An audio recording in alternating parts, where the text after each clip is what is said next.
Boss Dan, Yun! Yan, san? kumusta? Mabuti naman. Only!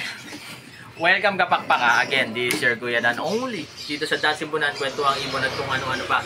Kung first time mo dito sa YouTube channel natin, kung saan ka man nanonood ka sa Facebook channel natin, sa TikTok natin, welcome. Subscribe, share mo itong mga bagong videos natin para at least na-update ka. Again, syempre, salamat sa pinsan natin. Only! Yun o, Kuya Aki in the house. Labas tayo. Again, sa mga nagtatanong. Against the light. Pakita natin yung lugar natin. Again, siyempre sa mga nagtatanong. Located tayo sa 37 Consuelo Street, Marulas, Valenzuela City. Yan o. Pwede kayong tumapo rito from Monday to Saturday, 8 AM hanggang 8 PM ng gabi. Tapos ang good news sana, nagdi-deliver tayo sa buong Metro Manila, Luzon, Visayas at Mindanao. From north to south. Yan, sa buong Cavite nakapag-deliver tayo. Oo. Bulacan, nakapag-deliver tayo. Sa Cavite, kahit Tagaytay yan, Ternate, Maragondon, pababa ng Naik, Tansa, kabila, yung Bacoor, Imus, papakit ng silang yan hanggang sa Dasma, Silang, Anabu. Kahit Batangas. Batangas. Oo. So, saan ka nakarating yung Batangas City? Bawan. Bawan, Batangas. Buong Batangas nakapag-deliver tayo. Laguna nakapag-deliver tayo kahit umakyat tayo ng Victoria, Pakil, Pila, Laguna, San Pedro, yan, mga bungad yan. Pero nag-deliver tayo hanggang Lucena. Basta buong Pilipinas. Buong Pilipinas, ang target. Tayo. Ay, san, napakaganda ng topic natin. Kasi marami nagtatanong. Or actually, based on experience. Kapakpak, hanggang dito tayo.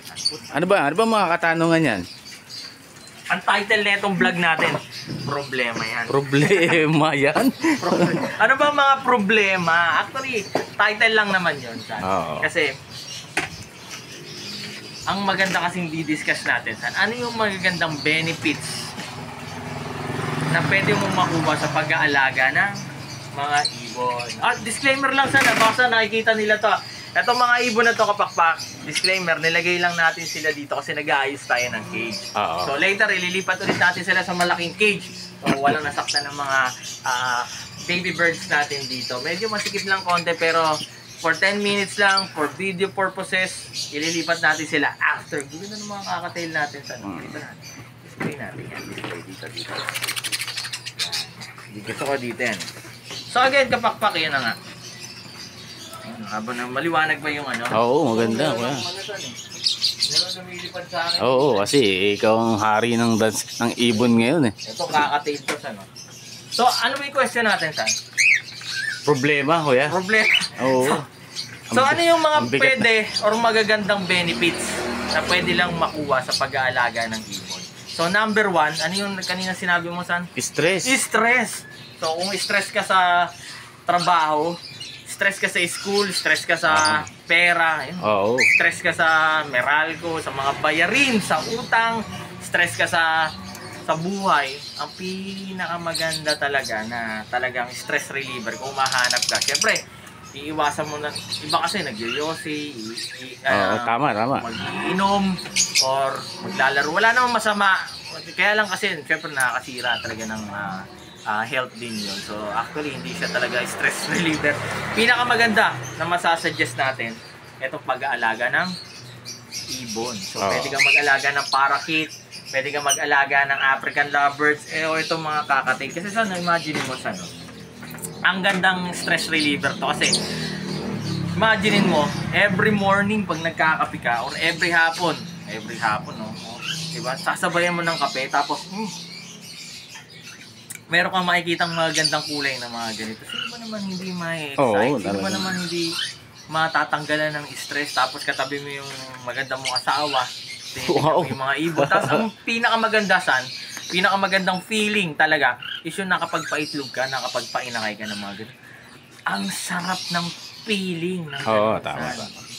So, isa sa mga pinakamagandang pangtanggal ng stress, itong pag-aalaga natin. Number 2, San, ano yung pwedeng magandang benefits? Health. Yung health. Yan, tama, health. Kalusugan, San. Bakit? Tanong mo ako, San. Bakit? Ito, based on experience sa mga testimonial ng mga client natin.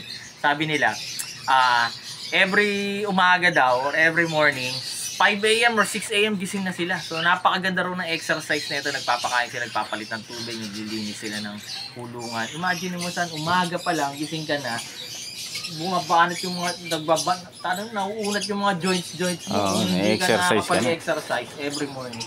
Isa sa mga pinakamagandang exercise.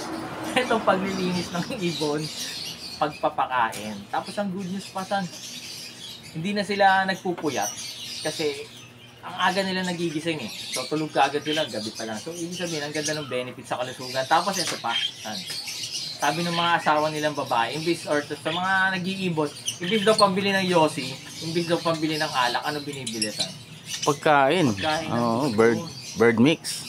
Yung Dansibunan. Dansibunan. Super Bird Mix, available yan. Siyempre, sa Dansibunan, sa Lazada. Naipasok pa yun, ah. Naipasok sa Lazada, sa TikTok natin. So, available yan. So, yun na nga. Imbis na yosi, alak yung pinambibili, bumibili na lang sila ng pagkain ng ibon, vitamins, mga accessories. So, ibig sabihin, natatanggal yung bad habits, mga pati bad yung habits. bisyo. Talaga. So, ang ganda ng bisyo na ito. Kung magkakaroon ka ng bisyo, yung pag-aalaga ng ibon. Yan. So, sa atin to, based on experience to, pwede mong gawin, pwede kang mag-alaga, pwede mo sundin to. Pero, syempre, nasa iyo pa rin yan. Pero, yun nga, by experience, napakaganda talaga. So, nadadivert yung bisyo mo sa magandang bisyo pag-aalaga ng ibon. So, pangatlo, san? Ano yung pinaka, Yung pangatlo? family bonding ba? Yun, relationship. Relationship. Pero maganda to, sana, ito, may mga mag-asawa talaga na nag-testimony sa atin. 3 na ata sila. Actually, naging 4 na. Nagpapasalamat sa Dansibunan, san? Tanongin mo bakit? Bakit? Kasi, nagiging maganda yung relationship nilang mag-asawa. Kasi, eto, pagsamahin na natin yung relationship tas emotion Kasi, ang ganda nung emotion lagi nung lalaki. Sobrang excited siya, nagiging masiyahin. So, yung pagiging masiyahin niya siya sa pagsasama ng asawa niya. Tama ba? Oo, Hindi tama. nawawala daw yung init ng ulo. Nadadala niya sa bahay yung Exactly. Ang ganda nung flow nung emosyon nung nag-aalaga ng ibon. Kasi saya niya eh. Lalo na pag nakapagpaitlog, nakapagpainakay, tapos nakikita mo pa yung mga gandang makukulit na ganito, diba? So, nagiging masaya. Masiyahin ka. So, yung relationship ng mag-asawa, maganda. Tapos ito pa, sabi nung isang client natin na mag-asawa, yung babae nagpapasalamat. Kasi Sir Dan, sabi sa akin, bakit? Nagpapasalamat ako kasi, usually, yung cellphone daw ng asawa nila, iba-iba raw na picture ng babae, iba-iba raw kung ano yung tinitignan, kung ano daw yung pinapanood.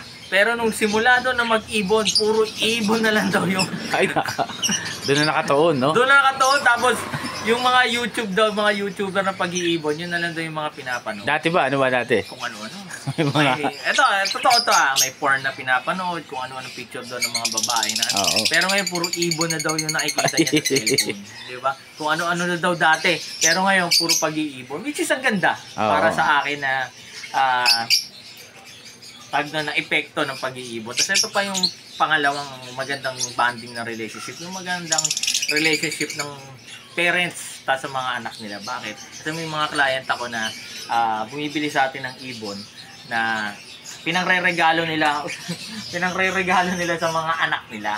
Kasi gusto nila na magkaroon ng sense of responsibility. Tapos at least hindi na imbis na yung paglalaro ng mga gadgets na gadgets, diba? Pag-aalaga ng ibon, gusto nilang, siyempre, yung nurturing, natututunan mo yan. Natututunan mo mag-alaga ng mga ganitong ibon, lalo na kung mga 9 years old, 10 years old yung mga anak nyo. Pagpapalaki, ano? Pagpapalaki. So, nagkakaroon sila ng pagmamahal sa mga hayop. Diba? Walang masama sa gadgets, kaya lang masama pag sumusobra na. So, ang ganda ng bonding nila, kasi pareha sila nag-aalaga. So, yun yung pinakamagandang 4 para sa akin na yung stress, health, relationship, pati yung emotion. So, para sa akin, kung kaya nga lagi natin sinasabi di ba? Mas masaya ang buhay pag may alagang ibon sa bahay. So, gusto namin ma-experience yan, kapakpak. Kaya nga, ang target at goal ng Dansibunan by 2030, lahat ng bahay dito sa Metro Manila, Luzon, Visayas, Mindanao, kahit sa buong mundo, targetin na natin, merong inaalagang ibon. So, again, kapakpak, disclaimer lang ulit. So, naglinis tayo ng kulungan sa loob for video, picture purposes lang din. So, ililipat na natin ulit sila sa malaking cage nila. So, ang laki ng cage nila. So, again, syempre, salamat sa pizza natin. Only Kuya Aki in the house. So, magpapaalam na tayo sa again. Di share Kuya Dan. Only! First time mo. So, basta tayo parang maliwanag. Alright. Ang ganda ng topic natin. Wala nang cut-cut, no? Tingnan mo naman ah. Oh. Ito mga Pikachu to. Pinakamaganda talaga. Again, kung first time mo sa YouTube channel natin, kung saan ka nanonood, Facebook, TikTok, share mo tong videos natin para at least kung meron tayong bagong videos, updated ka, share mo na rin. Ang dami kasi matututunan dito. Kung may comment ka, comment ka. Again, pwede nyo bisitahin yung TikTok store natin, Lazada, pati yung Shopee account natin. Siyempre, lagi nyo tatandaan, mas masaya ang buhay pag may alagang ibon sa bahay. Life is happier with birds Birds at home. at home. Again, this is your Kuya Ran. Only nagsasabi na God loves you so much. Bye-bye.